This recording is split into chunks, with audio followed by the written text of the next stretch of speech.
A woman falls from a pedestrian bridge. The police initially thought it was an accident. However, during the investigation, they learned that the woman's son, a convicted murderer, was released today. It seems this fall may be connected to the murders from years ago. A hidden link emerges. 10 years ago, Jungwoo was accused of killing 2 female classmates. After he went to prison, his father urged his wife to leave the village to avoid shame, so they wouldn't face the victims' families. But she refused to leave, thinking leaving would confirm their son's guilt. In her heart, she never believed her son was the killer, but she couldn't change the past. She still had to face the victims' families. When Jungwoo returned home, his mother went shopping. She bought a new shirt for him. After buying the shirt, she walked across the bridge, but suddenly, she fell off the bridge. She was severely injured and rushed to the hospital. Officer Liu received the call. He arrived at the scene. It was a rainy day and the road was slippery. His colleagues thought it was either an accident or a possible suicide, but Officer Liu had doubts. She had bought fruit before the fall, and groceries and a gift were found scattered on the ground. This didn't match the profile of someone intending to die. Officer Liu also noticed the woman's fall didn't seem like a simple slip. It looked like she had been pushed. Word spread quickly through the village about Jungwoo's mother, yet no one could find Jungwoo.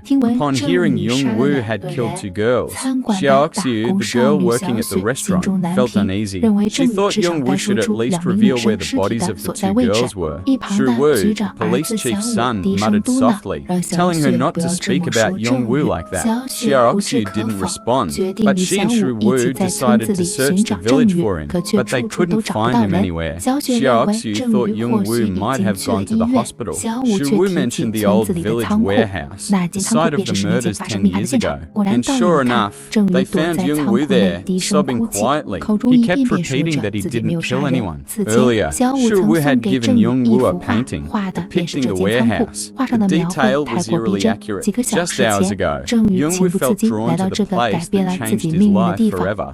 Memories of playing with his classmates flooded back. Now, Xiaoxiu brought Jungwoo to the hospital.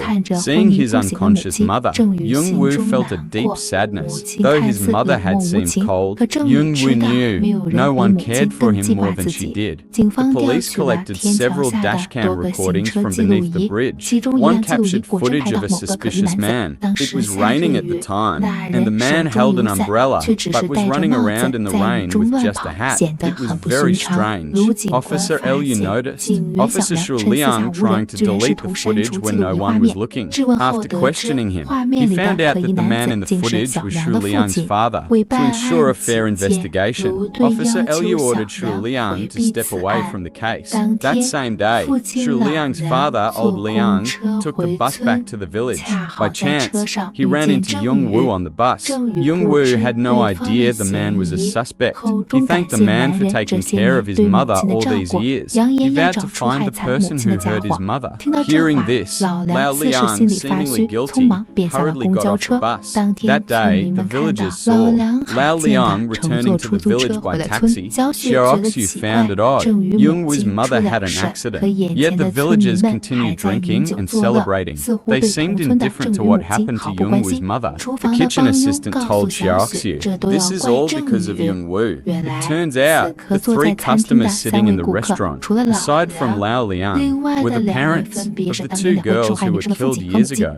Meanwhile, the chief learned about Lao Liang's suspicion and concluded that Lao Liang was just a person of interest, not a suspect. He told Shu Liang to focus and stay involved in the investigation. That night, Jungwoo rushed back to the restaurant and confronted the victim's father, Lao Shen, asking if his mother had any grudges with others. Clearly, Jungwoo was suspecting Lao Shen. Lao Shen slapped Jungwoo right then and there, asking how a murderer like him dared to act up in front of him. Jungwoo retorted, saying that even if he deserved to die, no one should take it out on his innocent mother. Lao Shen, filled with rage, shouted that Jungwoo's mother suffered because she had a disgraceful son. That's why she ended up like this. As he spoke, Lao Shen, overcome with emotion, grabbed a bottle and smashed it over Jungwoo's head. Blood gushed from Jungwoo's head, but Lao Shen just spat on him and stormed out. Soon after, Detective Liu led his team to the restaurant and found Lao Liang. Bringing